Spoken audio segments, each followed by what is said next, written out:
bon bolanda ngami na sangwa Congo TV baleki basengi babi Daniel Yosoro lobby kimbango zuma kamuna. Bonsoir fidèles téléspectateurs, chers internautes, je sais que vous êtes nombreux dans le monde en train de suivre votre humble serviteur qu'on appelle le bassin du savoir El Elonga. Ndenge tebisa kibino ke tokobebe na mbutu mbutu koti na kati ya seni mbutu mbutu na seni e créer makambo ebele na kati ya mboka Congo.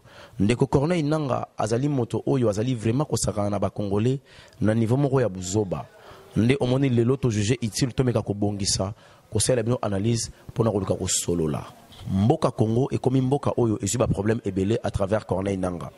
Ndeko Nanga yo okei na bandeko na Kisangani otindi ba gens na yo ya Kinshasa bake Kisangani ba komi na Kisangani à partir ya Kisangani Corneille Nanga opesi ba agent na ya Kisangani ya Seni $500 baza 14 ba juba $500 na ba $500 wana osengi basala ba carte électeur par personne basala 250 cartes 2500 cartes électeurs tant bosali basali yango oui, parce qu'on va voter, parce qu'il ici qu'on vote, va voter le Chadari. Et ça la malamouté. Et ça malamouté. Bon ça la effort bon c'est la biso. Ba erreur oyo ba makambo bozo sala oyo eza malamouté. Corneille Nanga tricage wana na tricherie wana zo sala la biso tina na ngonini. Pourquoi est-ce que tricage ya boye? Ba Congolais ba na posa solution.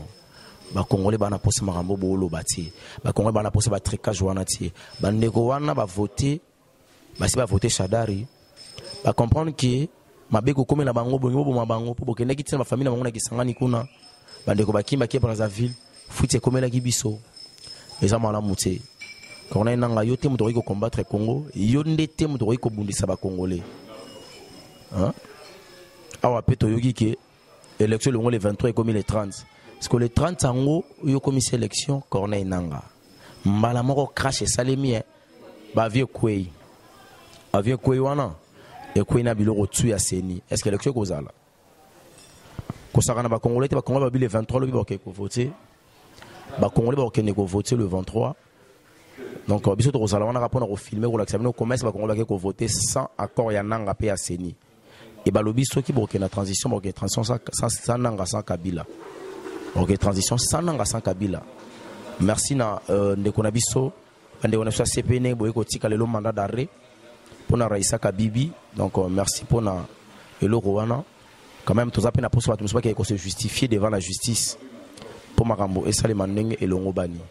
Tant que tous à la boye, n'a pas perçu une image moko mon n'engeni propagande et Salimi a on a vu la province Kinshasa et puis il rataki na Kinshasa qui au Salima Libanda ya Congo. La Bible Libanda ya Congo. Bon la image au bon on expliquer bien après. La première étape, c'est Antouro. 56 km à l'ouest de Goma. Ici, ce sont des milliers d'habitants de Kilolirwe et Kichanga qui sont sensibilisés sur la paix et la cohabitation pacifique par Dounia Bakarani, président de la communauté Tutsi congolaise de Massissi, mais également candidat à la députation nationale pour les comptes du PPRD dans ces territoires. Le numéro 1 de la communauté Tutsi en territoire de Massissi a par la suite pris comme cible les habitants de Kisumu et plusieurs autres agglomérations environnantes qui ont également été sensibilisés sur la paix. Et notre communauté a toujours été indexée par le reste des Congolais comme une communauté qui veut toujours faire la guerre. Alors il fallait montrer que depuis bientôt 5 ans, 6 ans, nous les avons encadrés comme tant mieux que nous le pouvions. De telle sorte qu'aujourd'hui, à 85%, et tous les massifs sont dans le PPRD et ils sont dans la logique de la démocratie. En tout cas, quand quelqu'un vient qui n'est pas et qui est suspect, on dénonce auprès de l'ANR ou du TD, on l'arrête. Il fallait que ce message passe pour que ce soit à Goma, que ce soit à Kinshasa, que les gens quand même puissent comprendre qu'il y a évolution par rapport à ce qui a été toujours raconté. Cette sensibilisation a été une occasion pour Dounia Bakarani d'inviter ses habitants à avoir comme choix le numéro 13 Emmanuel Ramazani Chadari aux élections prochaines. Vous savez que d'ici une semaine, nous allons commencer à battre campagne. Il fallait leur dire qui est le candidat du Front commun pour le Congo. Il fallait leur communiquer le numéro l'après-campagne, comme on dit. Vous avez vous-même, la population était très contente. D'ailleurs, certains parmi eux connaissaient déjà le nom de Chadari. À Bihamwe, par contre, Dounia Bakarani a promis des tôles aux sinistrés de l'inondation de juillet 2017, où dans cette agglomération, il y a eu plusieurs décès. Ce sont des Rwandais. Député ou la propagande à Chadari na kata Rwanda. Pour moi, on a limité qu'il y a Congo. Bon, on a Bangombe, la place beaucoup de personnes qui sont est, beaucoup de personnes qui sont Kivu, Bukavu, Manié, Masoki Wap, Soki Wap. Puis l'on y a pas de soins, les Congolais. Quand on est dans la bataille, on a carte électeur Wapi. Il y a des abisso. Bah, je suis carte sur un Wapi. Bah, comment il faut pas voter. Ah. Bah, Congolais va lobby atta au sali effort ya kuboya ba élection zala. Yona Kabila Bokende. Ceux qui au sali effort ba élection zali. Obimisa entre Fachi na Fayulu. So obimisi ko obimika obimisa nde wona bimutu na bino ndenge ozo bomisa magamwana. Numéro 13. Quand on a une langue na ebisiyo, ba Kongo ba lobi na yona Kabila Bokende. On a posé makile tangana mboko o gagné nini. Oso zimbongo Kabila ebele. Elo na linga Kabila zake. Soit après son bon à Barcelone poison. Il y a pas ça rien d'amutin. Soit après sur Rolia à Barcelone petit. Soit après son bon à Barcelone poison. Donc ça là effort au se préparer. Pas battre basala liko pendant de quitter. Ba tout basala qui liko pendant de quitter le bazati. Ba mu pe malu malu.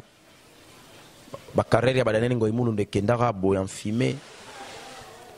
Ba jiko comme lumba lelo ba romana opposition tala lelo basor. Un pasteur Coutinho le ba viva ba réalité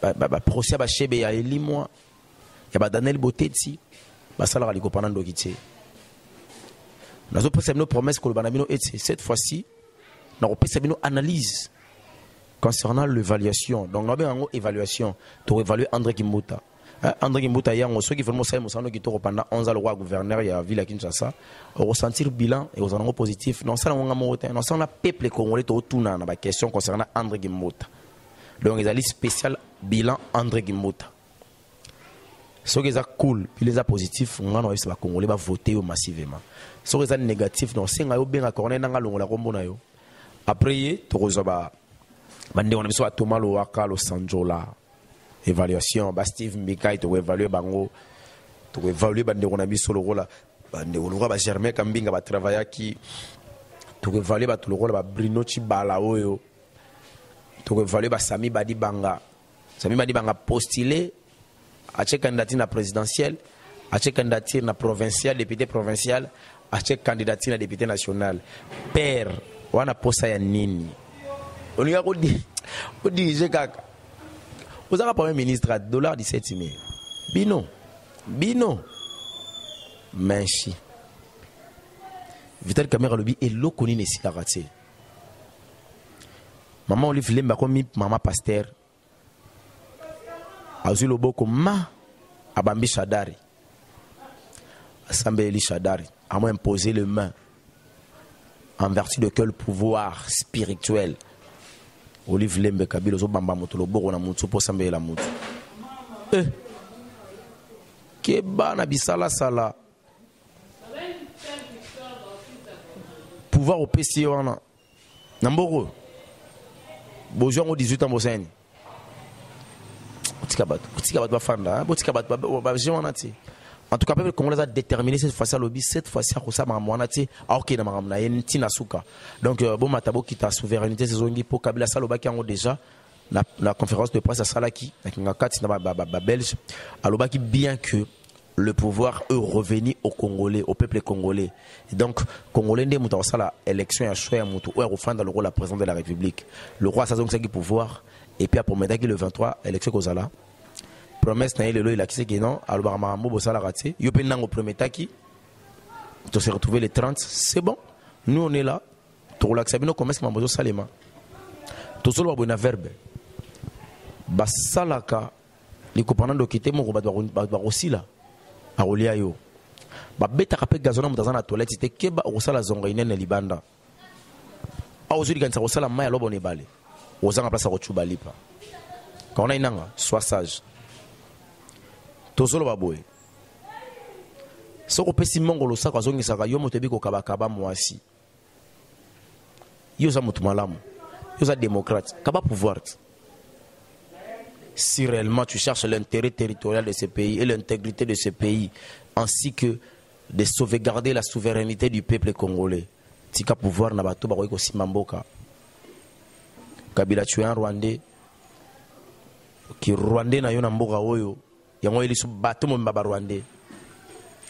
Ba soda ba otiki tona boye, tozo mitona boye na bateni ko sani.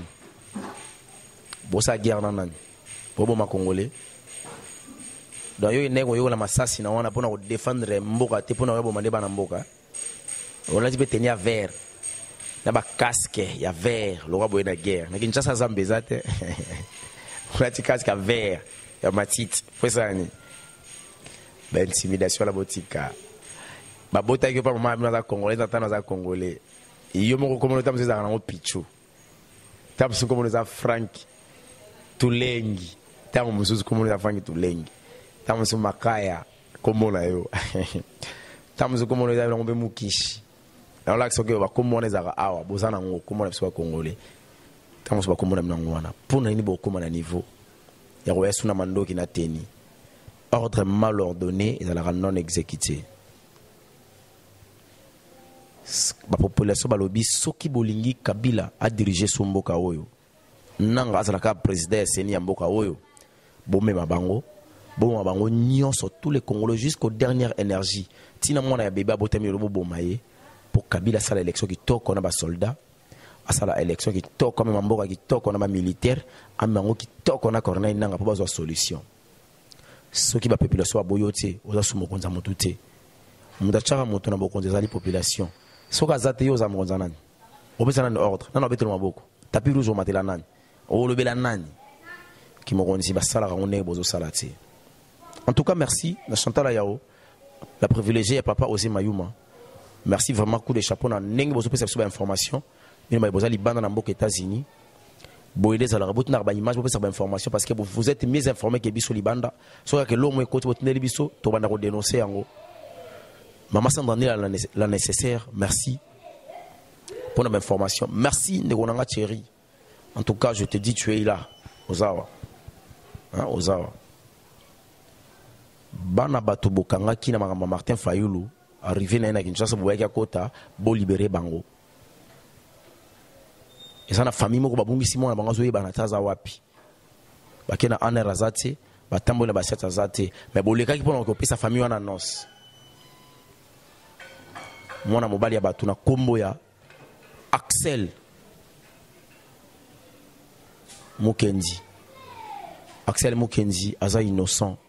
Aza jeune congolais oyo azali kaka simple mobilisateur ya ba jeune pour n'okende ko luka alternance. A poser acte wana moke ko kangaye bolimo simona mbala bato zo mwana te. Ah enlèvement bandi bomi ko enlever déjà ba jeune. Bolaki biso kopa osoma minduki na Congo $100 zonsa munduki bolaki bo désarmer peuple congolais pour boyaki bo sa buzo bana suka après yango bo côté opération somba mabende bo sombi mabende tout ba gente pour boyaki bo sa buzo ba congolais zangelo obamba bo bomi tous les colonels ba yanka Kinshasa pour ne pas barrer coup d'état peuple congolais za le roi ba vietnamien ba sila raté